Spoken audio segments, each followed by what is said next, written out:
எல்லோரும் எப்படி இருக்கீங்க? இன்றைக்கி இந்தியாவில், குறிப்பாக தமிழ்நாட்டில், அதுவும் சவுத் இந்தியாவில் வேறு லெவல் கொண்டாட்டமாக இருக்கும். தக்லீஃப் ரிலீஸ் தான்.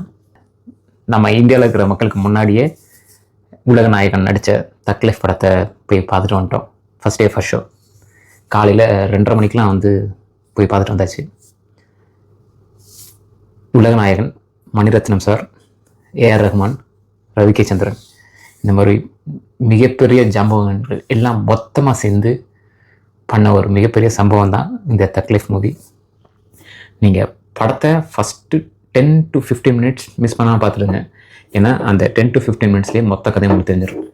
இந்த படத்தில் எனக்கு ரொம்ப பிடிச்சதே அந்த 5-10 மினிட்ஸில் வர்ற அந்த உலகநாயகன் தான். அந்த மாதிரி காட்டியிருப்பாங்க. அந்த ஒரு ஆரா இருக்குல்ல, அவரோட ஆரா வேறு லெவல் ஆரா. எஸ்டிஆர் செம்ம பெர்ஃபார்மன்ஸ் பண்ணியிருக்காரு. ஸோ அவருக்கு வச்ச அந்த ஓப்பனிங் ஷாட்லாம் வேறு லெவலில் இருக்கும். அதுக்கப்புறம் இந்த படம் ஃபுல்லாக வர அந்த உலகநாயகனோட அந்த கெட்டப் கண்டிப்பாக என் மனசு ஏற்றுக்கல. பட் ஆனால் அந்த ஃபஸ்ட்டு 5-10 மினிட்ஸ் மிஸ் பண்ணாதீங்க. அந்த 5-10 மினிட்ஸ் தான் மேட்ரு. அந்த ஒரு போர்ஷனுக்காக தான் இந்த மொத்த படமே தாங்கி பிடிக்குதுன்னு சொல்லுவேன். ஸோ அப்படி தான் சொல்ல முடியும். ஏன்னா இதில் வேறு சொல்கிறதுக்கு எதுவும் இல்லை. அதுதான் ஒரு சேடஸ்ட் பார்ட்டே. ஏன்னா ஸ்க்ரீன் ப்ளே அப்படியே ஆரம்பத்துலேருந்து எண்டு வரை ஒரு தொய்வாகவே தான் போயிட்டே இருந்துச்சு. இந்த படத்தில் ஒரு மிகப்பெரிய பட்டாளம் ஒர்க் பண்ணியிருக்கிறாங்க. உலகநாயகன் கமலஹாசன், நம்ம Mani Ratnam sir, A R Rahman, Ravi K Chandran sir, Trisha, ஜூஜு, அதுக்கப்புறம் நம்ம எஸ்டிஆருங்க, த கிரேட் கம்பேக். இந்த மாதிரி கூடவே அசோக் செல்வன் வேறு. இந்த மாதிரி ஒரு நாசர் சார் சொல்ல மாதிரி பார்த்தீங்களா. இந்த மாதிரி ஒரு மிகப்பெரிய அந்த டேலண்ட், அந்த பூல் அப்படின்னு சொல்லுவாங்கல்ல, இந்த மொத்த திறமைசாலிகள் எல்லாம் மொத்தமாக சேர்ந்து ஒரு படம் பண்ணால் எப்படி இருக்கும், அந்த படத்தோட அவுட்புட் எப்படி இருக்கணும், வேறு லெவல் சம்பவமாக இருக்கணும்ல. ஒரு சாதாரண ஆடியன்ஸ் முன்னாடி உட்காந்து பார்த்தாவே அந்த படத்தோட மொத்த கதையும் தெரிஞ்சு போயிடுது. இந்த கதையோட கிளைமேக்ஸ் இப்படி தான் இருக்க போகுது அப்படின்னு சொல்லிட்டு. ப்ளஸ் சேம் ஃபார்முலா நம்ம தமிழ் சினிமாவில் இன்னொரு சொல்லப்பட்டுருக்கு. அதே சேம் ஃபார்முலா தான். ஹீரோ எவ்வளோ அடித்தாலும் சாக மாட்டார், எப்படியாவது திரும்பி வந்துடுவார், எவ்வளோ ஸ்ட்ரகிள் போட்டாலும் திரும்பி வந்துடுவார், எப்படியாவது வந்துடுவார் அப்படிங்கிறது. அது நாயகன் மாதிரி ஒரு படத்தை கொடுத்த கமலஹாசன் ஒரு விக்ரம் மாதிரி படத்தை கொடுத்த கமலஹாசன் இந்த படத்தை கொடுத்துருக்காருன்னு சொல்லும்போது நம்மளால் அது ஏற்றுக்கிற முடியல.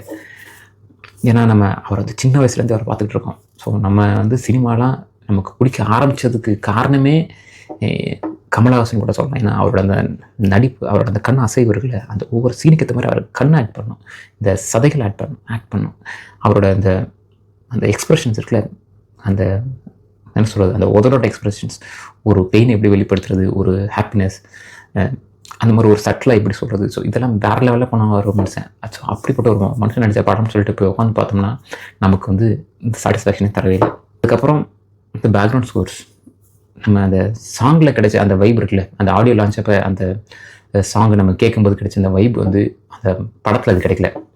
ப்ளஸ் அந்த ஒரு சில அந்த சோகமான சீன்ஸ் வரும்போது அதுக்கு பேக்ரவுண்டில் அந்த பிஜிஎம்ஸ் அது கனெக்ட் ஆக மாட்டேது. ஈவன் ஃபைட் சீக்வன்ஸில் கூட வர்ற இந்த பிஜிஎம்ஸ் அந்த அந்த சீன் கூட கனெக்ட் ஆகலை. இந்த மாதிரி நிறைய அங்கங்கே லேக்ஸ் இருக்குது. அந்த லேக்ஸ்ன்னு நம்ம டெக்னிக்கலாக சொல்லலை. ஒரு சாதாரண ஒரு காமன் மேன் ஒரு படத்துக்கு போகிறான், ஒரு கிட்டத்தட்ட ஒரு 2.5-3 மணி நேரம் படம் அது நம்ம இவ்வளோ பெரிய திறமைசாலிகள் சேர்ந்து பண்ணியிருக்க படம்னா எப்படி இருக்கும் அப்படிங்கிற ஒரு எதிர்பார்ப்பில் போய் உட்கார ஒரு காமன் மேனுக்கு இது ஃபுல்ஃபில் பண்ணிடுச்சா அப்படின்னா கண்டிப்பாக இல்லை. ஸ்டோரின்னு எடுத்துக்கிட்டிங்கன்னா இது அதே பழைய அரைச்ச ஸ்டோரி தான். நம்ம ப்ளூ சட்டை மாறன் சார் அவரோட ஸ்டைலில் சொல்லணும் அப்படின்னா அங்கங்கே எல்லாத்தையும் பிச்சு போட்டு மொத்தமாக சேர்த்து வச்சு ஒரு படத்தை எடுத்து வச்சுருக்காங்க. அதுவும் இவ்வளோ பெரிய ஆளுங்கள்லாம் சேர்ந்து பண்ணியிருக்கிறாங்க. இவங்க எப்படி இந்த படத்தை பண்ணாங்க அப்படிங்கிறதான் தெரியல. ஏன்னா நம்ம இந்த உலகத்தில் பார்த்திங்க அப்படின்னா கிட்டத்தட்ட ஒரு 50 வருஷத்துக்கு முன்னாடி எடுத்த ஒரு கேங்ஸ்டர் படம் இன்னும் வரைய இந்த உலகத்தை ஆட்டி படைச்சிட்டு இருக்கு. ஸோ அந்த ஒரு படம் தான் இப்போ வரையும் எடுக்கப்படுற கேங்ஸ்டர் படத்துக்கு பேஸே அந்த படம் தான். ஸோ அந்த வழியில் தான் தக்லீஃபும் இருக்குது. ஸோ அங்கேருந்து அந்த ரெஃபரன்ஸ் எடுக்கப்பட்டிருக்கு. படம் முடிச்சுட்டு வெளியே வரும்போது எனக்கு தான் இந்த ஃபீல் கிடச்சிச்சா அப்படின்னு கேட்டால் இல்லை. கூட அந்த மக்கள் இருக்காங்கல்ல, மொத்த சவுத் இந்தியாவே என் கூட படம் பார்த்துட்டு இருந்துச்சு. அந்த மக்கள் எல்லாருமே சொல்கிற அந்த கொடுத்த ஃபீட்பேக் என்னென்னா, இது செக்கச்சு வந்த வானம் மாதிரியே இருக்குது அப்படிங்கிற மாதிரி சொல்கிறாங்க. நானும் எனக்கும் ஒரு ஸ்டேஜில் எனக்கும் அப்படி தான் ஃபீல் பண்ணிச்சு. இது ஒரு செக்கச்சு வந்த வானத்தோட அடுத்த பாட்டு எடுத்து வச்சுருக்காரு மணிரத்னம் சார் அப்படின்னு. ஏன்னா ஒரு சில சீன்ஸ்லாம் பார்த்தீங்க அப்படின்னா நம்ம கபாலிலேருந்து கொஞ்சம் சீன்ஸ் வந்திருக்கும். நாயகனை இன்ஃப்ளூயன்ஸ் பண்ணியிருக்காங்கன்னு சொல்ல மாட்டேன். ஏன்னா அது அல்டிமேட்டான படம். நாயகன்லாம் கம்பேர் பண்ணும்போது இந்த படம் ஒன்றுமே இல்லைங்க. ஏன்னா நம்ம உலகநாயகன் மிரட்டே இருப்பார். உலகநாயகன் பற்றி நம்ம சொல்லணும் அவசியம் இல்லை. அவரோட அந்த கணத்தில் அந்த சதை இருக்குல்ல, இந்த சதை பகுதி மட்டும் அப்படி தனியாக நடிக்கும் எமோஷனுக்காக. அந்த ஒரு மாதிரியான ஒரு ஆள் ஏஆர் ரஹ்மான். அவரோட மியூசிக் அந்த மிக்ஸ் அந்த கம்போசிங்க்கு வந்து இங்கே இருக்கிற மக்களெல்லாம் அடிமைகள். அப்படி இருக்கிற ஒரு ஆள் மணிரத்னம் சார். அவரோட அந்த நரேஷன் வேறு லெவலில் இருக்கும். இப்படி இந்த மாதிரி திறமைசாலிகள்லாம் மொத்தமாக சேர்ந்து ஒரு படத்தை கொடுக்கும்போது அது அந்த எதிர்பார்ப்பை ஃபுல்ஃபில் பண்ணல.